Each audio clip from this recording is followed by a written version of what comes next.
चीन करवा रहा था भारत के 10,000 हाई प्रोफाइल लोगों की जासूसी, जानिए कैसे हुआ खुलासा। चीनी और नेपाली नागरिक 2 शेल कंपनियों की आड़ में जासूसी में संलग्न थे, जबकि पकड़े गए स्वतंत्र पत्रकार पर आरोप है कि वो उनकी मार्फत चीन के इंटेलिजेंस अफसरों को भारतीय सेना और रक्षा से जुड़े दस्तावेज भेजता था। ये घटना इसकी पुष्टि करती है कि चीन का खुफिया तंत्र हमारे देश में किस हद तक सक्रिय रहा है। निश्चित ही चीन की ये हरकतें बर्दाश्त नहीं की जा सकती, इसी वजह से ये गिरफ्तारियां हुई हैं। सवाल है कि इस तरह की डिजिटल निगरानी या जासूसी करके चीन क्या हासिल कर पाता है, और क्या चीन की भी ऐसी जवाबी डिजिटल जासूसी मुमकिन है ताकि वहां शासन प्रशासन के स्तर पर चल रही गतिविधियों की हमें भी सूचना मिल सके। ये जानना भी महत्वपूर्ण है कि आखिर चीन ऐसा कैसे कर पा रहा था। नेपाल की ज़मीन पर चीन के कब्जे का विरोध, काठमांडू में लगे गो बैक चाइना के नारे। नेपाल के हुमला इलाके में चीन ने 9 बिल्डिंग बना रहा है, जिसको लेकर नेपाल में जोरदार विरोध शुरू हो गया है। प्रदर्शनकारियों के बैनर के साथ चीन वापस जाओ और चीन पीछे हटो के नारे लगाए। प्रदर्शनकारियों के पोस्टर्स पर नेपाल में हो रहे चीनी निर्माण की तस्वीरें थी। नेपाली मीडिया रिपोर्ट्स की माने तो चीन ने हुमला जिले में 11 इमारतों का निर्माण किया है, जिसमें एक बॉर्डर पिलर नहीं है। इनमें से एक इमारत में चीनी फौज के जवान रह रहे हैं, बाकी की इमारतें खाली हैं। राफेल की पहली महिला पायलट होंगी वाराणसी की शिवांगी सिंह, कामयाबी पर घर में जश्न। देश के सबसे ताकतवर फाइटर विमान राफेल के स्क्वाड्रन गोल्डन एरो में इकलौती और पहली महिला फ्लाइट लेफ्टिनेंट वाराणसी की शिवांगी सिंह शामिल हुई है।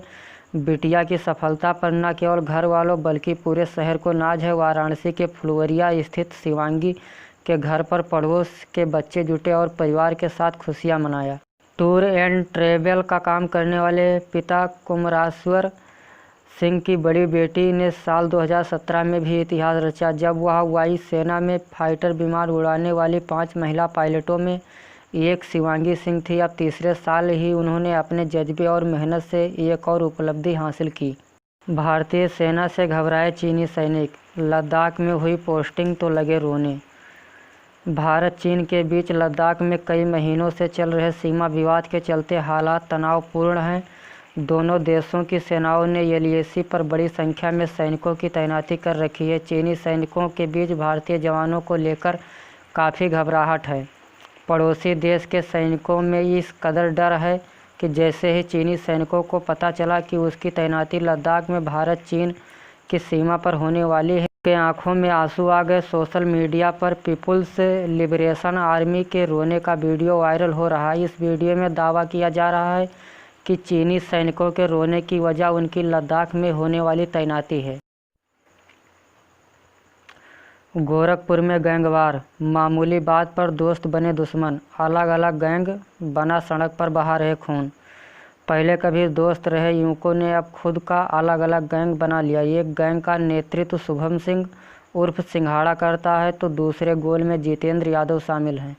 दोनों गोल में 15 से ज़्यादा युवक हैं, जिनमें इंजीनियरिंग और सीए की पढ़ाई कर रहे छात्र भी शामिल हैं।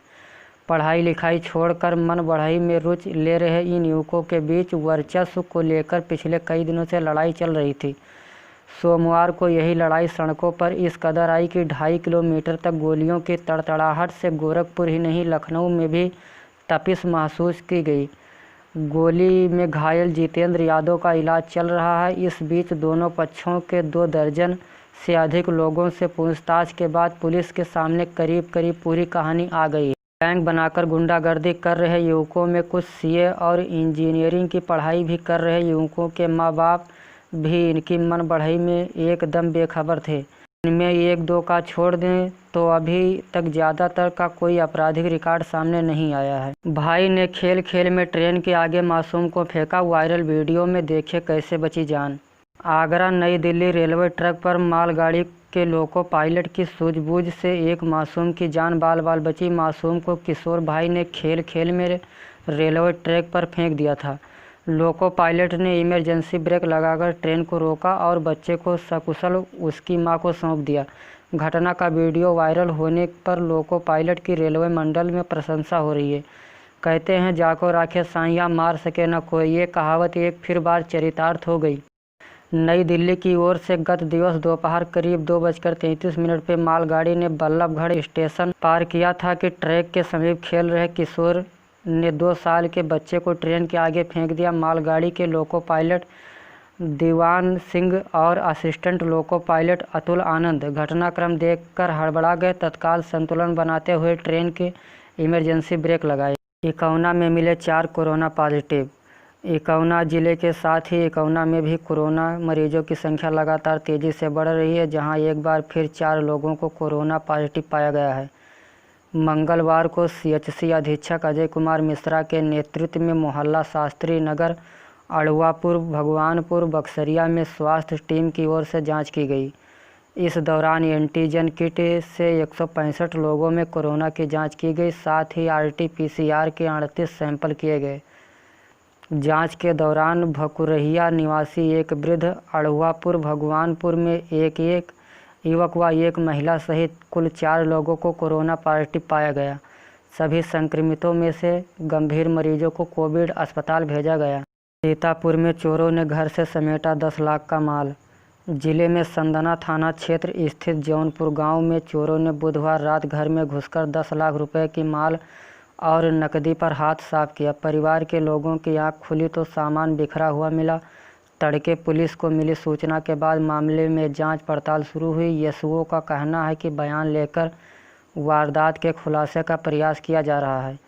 संदना थाना क्षेत्र के जौनपुर गांव में राजकुमार पुत्र गोविंद प्रसाद अपने परिवार के साथ घर पर थे। बुधवार करीब 2:30 बजे चोरों ने सीढ़ी के सहारे घर में प्रवेश किया। परिवार के लोग छत पर सो रहे थे। साथियों ने एक एक कर सारे कमरे खंगाले। फिर अलमारी से सोने चांदी के गहने, 1.5 लाख की नकदी और घर के अन्य सामान पर हाथ साफ किया। माल समेटकर साथिर रात के अंधेरे में फरार हो गए। गोंडा हत्या की पैरवी कर रहे भाई पर हमला। कोतवाली देहात थाना क्षेत्र में रेप के बाद बहन की हत्या के मुकदमे की पैरवी कर रहे भाई को आरोपियों ने अगवा कर पीट कर गंभीर रूप से घायल कर दिया। इलाज के लिए घायल को जिला अस्पताल में भर्ती कराया गया है, जहां उसकी हालत चिंताजनक बनी हुई है। जानकारी के अनुसार कोतवाली देहात थाना क्षेत्र के एक गांव के निवासी युवक मंगलवार दोपहर अगवा कर लिया गया। इसके बाद उसकी पिटाई करके दोनों हाथ पैर बांधकर मुंह पर कपड़ा ठूंसकर देर शाम को गांव में ही गन्ने के खेत में फेंक दिया। काफ़ी देर जब वह घर नहीं लौटा तो परिजन उसकी खोजबीन करने लगे। मंगलवार की देर शाम को कुछ लोगों ने उसको देखा तो घर वालों को सूचना दी। भूमि विवाद पर 2 पक्षों में मारपीट, प्रधान पक्ष सहित 8 घायल। नगर कोतवाली क्षेत्र में बुधवार सुबह भूमि विवाद को लेकर हुई 2 पक्षों में मारपीट में प्रधान पक्ष सहित 8 लोग घायल हो गए हैं, जिन्हें इलाज के लिए जिला अस्पताल में भर्ती कराया गया है। घटना की सूचना कोतवाली में दी गई है। नगर कोतवाली क्षेत्र के भट्ठा परेड सरकार निवासी राजकुमार पांडे प्रधान पति व भाई घनश्याम पांडे, पवन कुमार, राजेंद्र पांडे, सुधांशु अशोक पांडे, अंकिता पुत्री रामकुमार, मानसी पुत्री राजेंद्र कुमार और अर्चना पुत्री अशोक कुमार को विपक्षियों ने लाठी डंडे व धारदार हथियार से मारपीट कर गंभीर रूप से घायल कर दिया। घायल के चचेरे भाई ने जिला अस्पताल में मीडिया को बताया कि दोनों पक्षों में भूमि विवाद काफ़ी दिनों से चल रहा था। बहराइच में चोरी की बाइक के साथ एक वाहन चोर गिरफ्तार। रामगांव थाना अध्यक्ष अभय सिंह को सूचना मिली कि कोई वाहन चोर बाइक को नेपाल ले जाने की फिराक में है। उन्होंने अफसरों को जानकारी दी। एएसपी ग्रामीण अशोक कुमार व सीओ महासी शंकर प्रसाद के पर्यवेक्षण में उप निरीक्षक राजेश कुमार, अमितेंद्र सिंह, हेड कांस्टेबल स्वामीनाथ, सिपाही रमेश राय को गिरफ्तारी को भेजा। बहराइच बेगमपुर मार्ग पर पुलिस टीम ने चेकिंग अभियान लगाया। बाइक सवार एक संदिग्ध को रोककर कागजात मांगे जाने पर वो नहीं दे सका, जिस पर कड़ाई से की गई पूछताछ में पता चला कि बाइक चोरी की है। पकड़े गए व्यक्ति की पहचान इसी थाने के लौकना गांव निवासी सलमान के रूप में हुई। पूछताछ के बाद आरोपी को जेल भेज दिया गया है। तेज रफ्तार कार पेड़ से टकराई, 3 महिलाओं सहित 4 की मौत। बहराइच सीतापुर हाईवे पर रामपुरवा के पास मंगलवार की आधी रात के बाद तेज रफ्तार कार गूलर के पेड़ से टकरा गई। इस हादसे में 3 महिलाओं सहित 4 लोगों की मौत हो गई, जबकि एक महिला सहित 6 घायल हो गए। पुलिस ने सभी घायलों को मेडिकल कॉलेज में भर्ती कराया। जहां हालत गंभीर होने के कारण 2 घायलों को ट्रामा सेंटर लखनऊ रेफर कर दिया। इस हादसे में हरिद्वार निवासिनी 42 वर्षीय नीता देवी, 7 वर्षीय निशा, 44 वर्षीय मिश्रावती, 40 वर्षीय रीता देवी की मौके पर ही मौत हो गई, जबकि 32 वर्षीय विकास, 17 वर्षीय अंकित, 23 वर्षीय संगीता, 15 वर्षीय विशाल, सच्चिदानंद पाठक, 24 वर्षीय दिलीप कुमार गंभीर रूप से घायल हो गए। दुर्घटना होते ही आसपास के लोग दौड़कर वहां पहुंचे और पुलिस को सूचना दी।